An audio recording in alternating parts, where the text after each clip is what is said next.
Hi everyone. I decided to make a video because I'm going to do my first contest prep in 4 weeks' time, so I'm 4 weeks out. And I decided to make a video just to share my experience given my complex situation, shall we say. And hopefully this will help, other people if they want to do that, or even just improve the health in general, just to see the challenges I've gone through might help other people. So first of all, who am I? So for those of you who don't know me, I'm a 53-year-old lady, and I've got a history of autoimmune disorders. So I got Hashimoto, celiac disease, lupus. I'm being investigated currently for Sjogren's syndrome, which is secondary to lupus. I've also got hemochromatosis. So I've got fairly complex medical history. In addition to that, my Hashimoto, which is underactive thyroid, autoimmune underactive thyroid, it's not having just got Hashimoto. I actually had a thyroid gland removed over 20 years ago, and the remaining thyroid gland has been destroyed by Hashimoto. So I currently only have about 20% of one thyroid gland left, as opposed to two fully functioning glands, which means obviously I'm never going to be able to come off medication for that, because just haven't got enough thyroid tissue to be able to recover, to make enough thyroid medication. But it's I don't like to be defined by my autoimmune, because if I let my autoimmune condition define me, then I would have given up 20 years ago and just accepted what I was being told by the doctor, and by now be crippled in bed, not being able to do anything. So I just found my answers. In the UK, unfortunately, the NHS system is not interested in helping diagnose the root causes of conditions. Is only interested in diagnosing things that can give you pill. Autoimmune very often does not come with a pill available, unless you want immune suppressant medication, which is a totally different subject. And in today's days and age, with all sort of viruses going around, that's probably not the best thing to do for your immune system, suppress what you're supposed to be doing. But anyway, so I found out about all my autoimmune by doing my own blood test privately, having to pay for private consultation with the expert to confirm that I had autoimmune disorders over the last 20 years, and then literally just slamming the result on the desk of my GP saying, there you go, that's your answer. You couldn't be bothered to do that. I'm giving you the answer, and that's it. But as I said, autoimmune is very common these days, unfortunately, and is it should not be something that stops you living life to the full, and that's why I'm doing this video. So I decided to do a contest prep for two reasons. Number one, to prove that regardless of what age you are, I'm postmenopausal as well, on top of everything. So regardless of what age you are, what medical condition you have, it's you dictate how you live your life, and you can live the best of your life regardless of any condition you might have. And the other thing is the mental challenge as well. I've got what I call the brain of a fat person. So I was always fat when I was younger, up until really after I gave birth to my son, and I got introduced to personal training and training properly, exercising, and eventually then keto and carnivore. So I was always the fat one in the family, and I was bullied when I was at school when I was younger, and I always thought myself a fat one. So even when I lost the weight and I got to a normal body weight, my brain is still telling me I'm fat. There's a bit of dysmorphia there, and I've always been very conscious, even being married twice and divorced twice, and I've always been conscious, and my ex-husband will tell you, I've never shown myself naked in front of them, even when going to on holidays, swimming pool.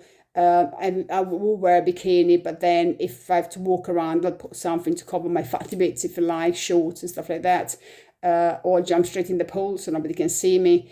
So I've always had this fat brain. So for me, stepping on stage, pretty much half naked, with the insy-winsy bikini on in front of those strangers, is going to be a big mental challenge. So it's both physical and mental for me. And that's what I want to do, because I believe, it's something that I need to overcome.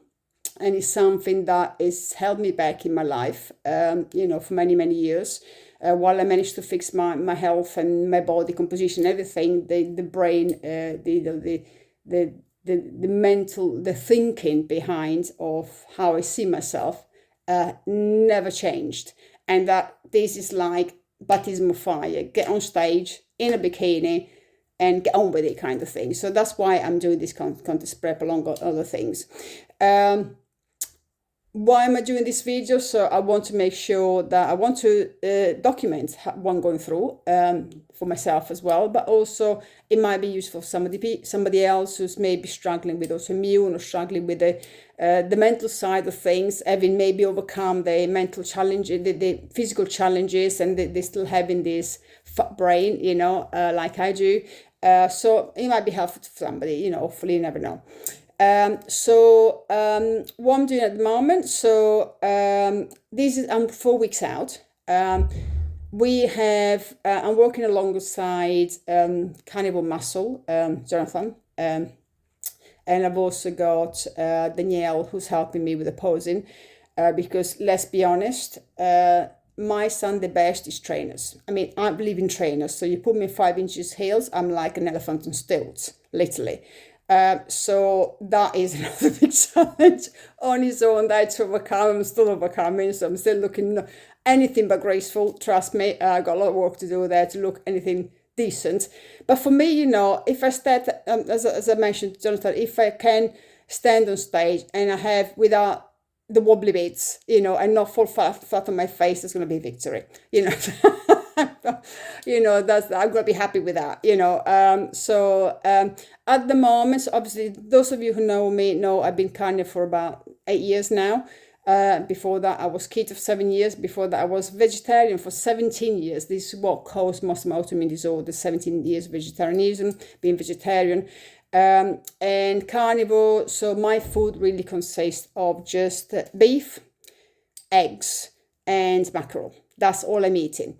I've been doing that for a long time. As I've got immune, I've got to be careful. I've got lots of the stuff I dose dependent. So like, for example, eggs, I can have a certain amount of eggs a day. If I go beyond that, I start having reactions. Mainly with me is skin reactions. I get hives, attacks of hives, and they're symmetrical. So with one arm and the other arm, the leg, and the same legs, same part, same area, but opposite limbs.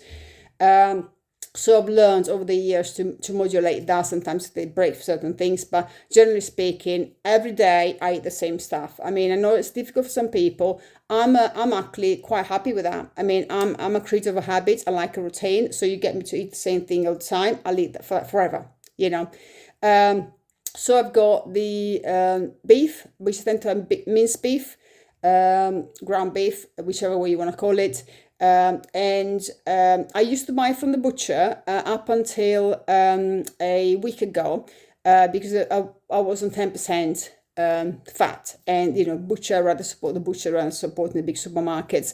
However, I found out that with the butcher, even if I told them 5%, what I was given is it was more fat than 5%, so they couldn't control it very well. So I decided to move to the shop bought 5%, which is a lot leaner. You can actually taste there's less fat, and when you cook it, there's less fat, floating about. So just to give me a little bit more control over that. So I'm currently having about 75 grams of fat, about 200 grams of protein, obviously no carbs. I started, when I first started looking at things, I was maintaining at about 120 grams of fat, 130 grams of fat, and about 190 grams of protein. That was my maintenance level. Then we started cutting back, but we noticed, I mean Jonathan and I, we noticed that while in the past I was able to drop the fat very easily. For example, during the lockdown periods, I was the very first lockdown, when the gyms were shut, I was just doing resistance band training, and then I was walking 45 minutes in the morning and 45 minutes in the afternoon, and I literally dropped fat like there was no tomorrow. I mean, I was the leanest I've ever been. I couldn't believe, and it was walking, obviously the activity.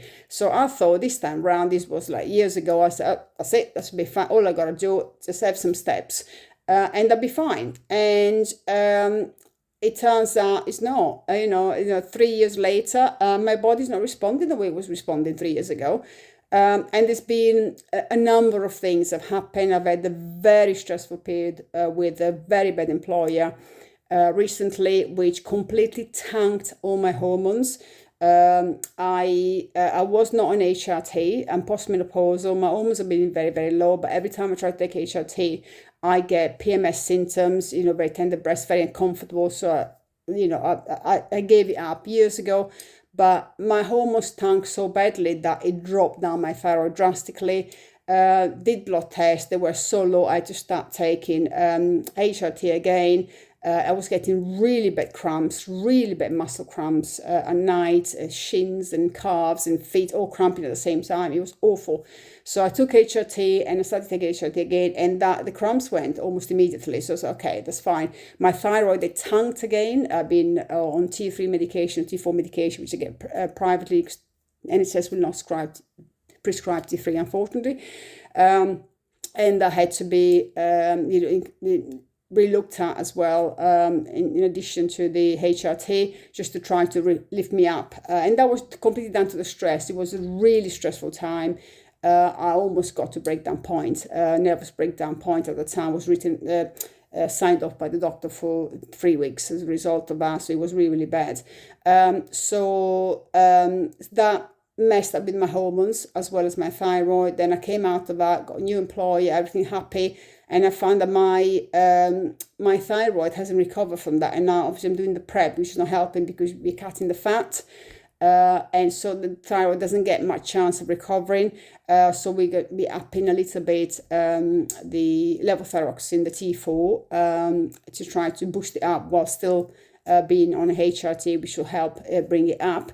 But the interesting thing about that is that normally when I do my blood test and my TSH is high, so with thyroid, obviously you've got TSH, T4 and T3, and obviously the autoimmune antibodies. So TSH is basically, look at it as is your body screaming in this thyroid? Yeah, so it's a signaling. So when the TSH reading is high, that means your body is signaling to the thyroid, I need more. When it's low, there's plenty thyroid, hormones in the system.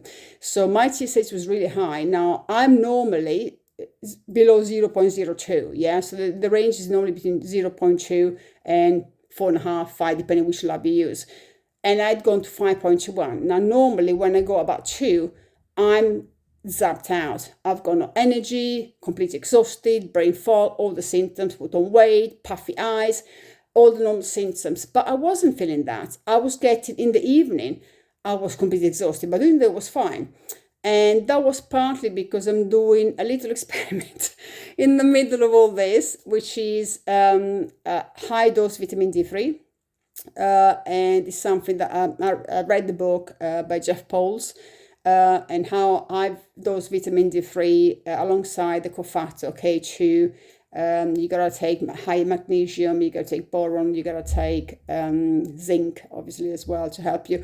So high dose vitamin D3 actually helps with autoimmune disorders. There's lots of studies done with multiple sclerosis, how it's reversed that, and it's anything between a dose of 10,000. Some people take 50,000 international units a day.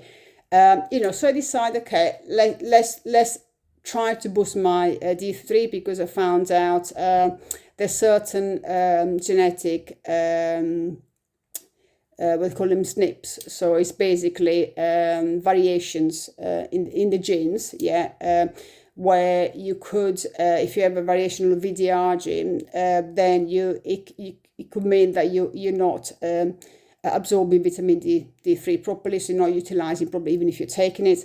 And apparently people with autoimmune seem to have that genetic variations. And lo and behold, I checked it, and of course I got that. So I said, okay, let's go for it. 8,000 IUs a day, international unit of vitamin D3 a day, with increased magnesium. I take obviously all the other cofactors as well to make sure. K2 is very important, just to make sure, because otherwise you end up with high calcium levels in the blood, which is not a good thing. So I'm taking that, and I'm pretty sure that that's why I'm feeling energetic in the day, because I'm taking high vitamin D3 in the morning. And then by the evening, I'm zapped out, then the thyroid is completely headed, because it's been struggling. But, it's contest prep. So I knew this will happen because let's be honest, when you drop your fat levels, you have to drop into so low for contest prep that is not healthy. It's not something that you want to do regularly. It's not healthy for your body. If you got issues where you're like me, you haven't got enough thyroid tissue to begin with to make thyroid hormone, and then you go autoimmune and everything, this is a stressor that it will flare up. Autoimmune, it will cause problems.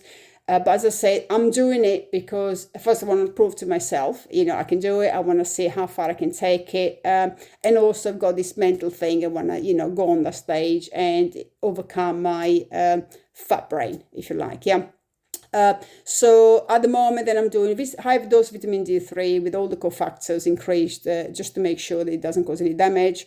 And I'm doing, as I mentioned, about 75 grams of fat, about 200 grams of protein, no carbs, all in the form of minced beef, eggs, and mackerel. Mackerel, I buy tin mackerel, which is in spring water. Yeah, and I just have it like that. Yeah, and that's how I eat. And at the moment, dropping the fat like that is producing about half a kilo drop in weight, and I'm not bothered about the kilo because if I weigh myself every day and my scale is up in like a yo-yo, you think overnight you put on 2 pounds, 3 pounds, and you haven't. It's just your water retention level, especially with autoimmune and thyroid, it's all over the place.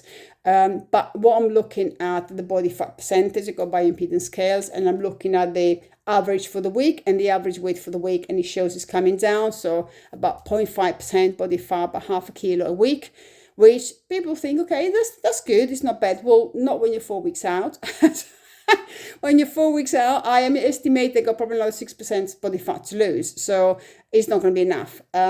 So what we're going to have to do, because I've got a very sedentary job, I work in an office. So Monday to Friday, you sit down and everything. You don't move very much, and after that, I've got other things, other commitments that I have, which means that I don't have much time to do more activity. I do 4 training sessions a week, so upper lower, 2 evenings, and then the weekend. But in between, then I've got a huge amount of time to do extra steps, and I think I worked out I need to do at least 15,000 steps a day. At the moment, I'm doing about 7,000 steps a day, which is nowhere near enough. So the tactic from this week is to increase the step. I'm going to be getting to work half an hour earlier, waking up half an hour earlier, so I get to work half an hour earlier. I'm going to use the half an hour to go around. And then for lunch, I have a break for lunch. I'm going to do the time to walk around to increase my steps. And that hopefully should help, the activity should help drop the fat a little bit faster. And then we're going to have to see, roughly middle of this week, if there's anything, if there's any improvement, also see how I'm feeling, because it's a very fine balance between, making sure that you're dropping the fat fast enough for the deadline, but also not overdoing it, and then you're you're affecting your recovery. Yeah, so it's very, very fine line. So if you do too much, especially with autoimmune, the stressor can cause flare-ups and can push you backward rather than forward. With thyroid, Hashimoto, underactive thyroid, it's unfortunately your skin uphill all the time, because thyroid regulates metabolism, and it's really difficult to lose weight when you got a problem, especially when you got very little thyroid tissue like myself, and then at the moment everything's collapsed. So it's one of the things, it's about being realistic. So as I said, I'd be happy to get on stage without, the floppy bits and looking decent, and not falling flat on my face on the 5 inches here. So that would be a good start, But then I think it'd be nice. I'm collecting all the data. I mean, I've been recording everything for at least 15 years. So anything from activity to macros, what I'm eating, using chronometer. I used to use my fitness pal before I used chronometer. I've been using chronometer for years now. So I've got all this data, so I can see exactly what I was eating, what my weight was, what my body fat was, my overall body composition was. I even record symptoms like bowel movements, congestion, flare up of autoimmune disorders. So this is the first contest prep. So it'll be good to say, to get an idea of how my body responds. So I already know it's responding a lot slower than it did 3 years ago, which, to be honest with you, was a shock, because I thought, I've gone through the menopause. I've been postmenopausal for 6 years. So I thought, I should have gone over the bad, period of the menopause. But clearly is because I've had so much stress with work and everything, that impacted my thyroid, and things are a lot slower than we were expecting. So it's a learning curve, which means, for future competitions, then we'll have a date. That just means we're to start the contest prep a lot sooner, and maybe do undulate a little bit, do cuts, maybe then do maintenance, and do cuts, so do it gently, so the autoimmune don't flare up, and also to make sure the thyroid doesn't tank, because ideally I don't like being HRT. I've always been the kind of person who thinks, the body is a beautiful machine. The body will do anything. It's built for survival, yeah? And there is a reason why women go through menopause, yeah? It's part of a natural cycle. So why, centuries ago, women didn't take HRT, so why do we need it now? Is we always survived without. That is the reason why the body's going through that. I started taking HRT. They put me in HRT when I first went menopausal 6 years ago.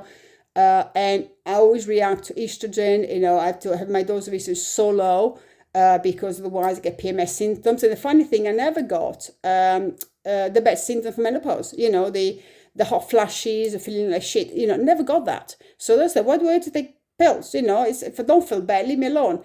But it was always related to the thyroid, because I've got this issue with, I've only got 20% of one thyroid gland left, and the medication will only work if all the other hormones are balanced.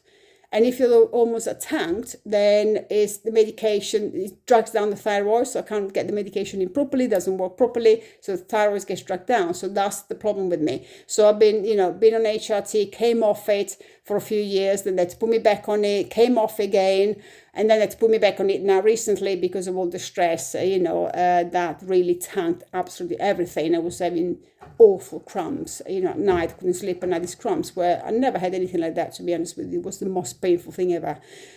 So I'm hoping that once the contest prep is over, to come off the HRT. So once I start, we'll do some reverse dieting, so up the fat slowly, and then come off the HRT. Hopefully my thyroid will be stable for a while, and then be able to stay off the HRT. I just don't like taking this stuff. It's not natural. The synthetic hormones, I don't believe the body needs them. In addition to that, they potentially increase your risk of, breast cancer, stuff like that. So really, no, the body knows best, yeah? So just let it do its own job. Eat real foods, yeah? And then stay active, stay away from all this sugar, all this crap, and then your body will work optimally. So I don't believe in taking pills. And that's why, obviously, this is completely natural competition I'm doing. To be honest with you, when I first looked into that, I was thinking of doing figure. Because mainly because there was no heels, so I thought, you gotta do routines. I can come up with a routine, that's okay. There was no heels, and I'm not feminine, honestly. That's the last thing. The nails are the only feminine thing I do, yeah, but otherwise I'm always in trainers, tracksuit, but I'm really not. I'm the opposite of feminine. So the thought of going on heels and having to strut your thing, stick your butt out, and it's just really not me. But when we look into that, and also having advice from Danielle, who's she does this, she does posing, she teaches us, been doing competition for many years. She said, based on my structure, really should be bikinis. Now I haven't got the structure for figure. In addition to that, it's very unrealistic going to be able to put the kind of muscle I need for figure because of everything going on. Because on top of everything, my testosterone is zero. I'm not taking testosterone supplements because I cannot take them until the other two hormones are stable. At the moment, estrogen and progesterone are not stable yet, so they're still on the low side despite the HRT. So the endocrinologist is not happy to put me on testosterone until the other two are stable. And quite frankly, it's been tanked for years, and I still managed to, to put on muscle. So clearly, I'm doing fine with that. I'm not particularly bothered about that. But yeah, so that's one of the things, that, is a bit, I've had to kind of give up the idea of doing the figure, because it's not, I mean, you probably, if you look at the bikini competitors these days, they got quite a lot of definition already. It's not like, years ago they look like, your models, there was a little bit of definition, but not very much. These days, they look more like the figures, competitors. So as things have progressed, and the muscle definition is a lot more. So, I'm quite happy just to do the bikini and do as it is, and then take it from there for future competitions anyway. So, yes, I didn't want to go on for too long. So I just wanted to give an initial introduction to the fact I'm doing a contest prep 4 weeks out. So as a summary, what am I doing at the moment? 4 sessions a week, upper, lower. And I'm doing, at the end of the 4th session, I'm doing about 10 to 40 minutes on the Stairmasters, at a pace where, I'm not, so it's on a fat burning zone, if you like. I was doing about 7,000 steps average a day. I'm going to have to up that, because that's not enough for me at the moment. Body's not responding enough for that. Food-wise, as I say, about 75 grams of fat, 200 grams of protein, no carbs, apart from the little bits that it comes in the eggs. But, that's about it. I have about 2 meals a day, breakfast and lunch. The macro I tend to have after training, if I'm training, or late afternoon on his own. But my meals is basically minced meat with 2 hard-boiled eggs. I cook the meat in a pan. I just put some water, so there's no extra fat added on. It's 5% lean meat. I have 2 hard-boiled eggs, and that's for breakfast, and that's for lunch. That's it. So, and that's what it is at the moment. Supplement, as I mentioned, I take high dose vitamin D3 with all the core fats, the K2, the magnesium, the boron, the zinc. I take electrolytes, because I find with Carnivore, it doesn't matter how much water you drink. I used to drink 3 liters of water, and actually it doesn't help. So I take electrolytes, Keto Pro electrolytes, unflavored. So I have 1 scoop and a bit in a 2 liter of water that I drink throughout the day. And then if I'm training in the evening, drink another 1 liter of water on its own. What else do I take? I take glycine in the evening together with my progesterone in the evening. So obviously got estrogen patch. I got progesterone in the evening. That's medication. I've got T3 and T4, my combined medication for my thyroid. And that's it. That's literally all I take. And for pre-workout, I take Keto Pro pre-workout. And this is just the usual thing. Is nice and clean. And I put some creatine there as well. Jonathan suggests I take free creatine every day now. So I'm going to starting to do that. And we're starting to take L-car as well. So acetyl L-carnitine. So I started yesterday. I got to be careful with that because I have read that it can hinder absorption of thyroid medication. So what I'm doing, I'm taking my thyroid medication first thing in the morning on empty stomach. Yes, taking an empty stomach. And I can't take the carnitine, L-carnitine at the same time because there's a risk I won't absorb the medication. So I'm taking the L-carnitine in the afternoon. So in between after my lunch, I'll get enough time, 2 to 3 hours after my lunch. I'm taking that. So it's on an empty stomach, because it should be taken on an empty stomach to be absorbed properly. And that's what I'm taking. So it's far away enough from my thyroid. So the thyroid would have been absorbed by then before I'm taking this. And I only started yesterday. That should be helping with also the metabolism, the fat burning, the brain fog, because one of the things with thyroid dropping is you get brain fog. One is the main thing. So you're doing things that go, oh, what's supposed to do? Complete brain fog. I call it brain freeze. And that's getting worse. Of course, hair falling out in chunks. So that's an issue with the thyroid. So that's all I'm taking. So as clean as possible. Don't take anything else. and we'll see how it goes. So that's it. Hopefully this is helpful. This is the first one. I will try to do one a week, and then at the end I will post the picture from my competition, so you can see what the end result was. But I'll do once a week one of these, so I'll update you on how things are going, how I'm feeling, and any changes I've had to make. And hopefully, as I say, this might be helpful for other people trying to do it, women in particular, postmenopausal women. I think that's the end of their life. It's not. It is if you believe it is, if you make it be. But at the end of the day, is the way I feel. The way I'm now, 53 years old, postmenopause, 6-year postmenopausal with multiple autoimmune disorders, I'm actually more energetic and in better body shape than I was when I was a teenager. Yeah, so it's all here. Is what you believe becomes. Yeah, so just just don't be defined by being postmenopausal. Don't be defined by being older. Don't be defined by your medical condition. None of that defines you. Is your brain defines you, what you tell yourself and you can do. Okay, well, that's it. Hopefully that's helpful, and any comments, more than happy. Thank you. Bye.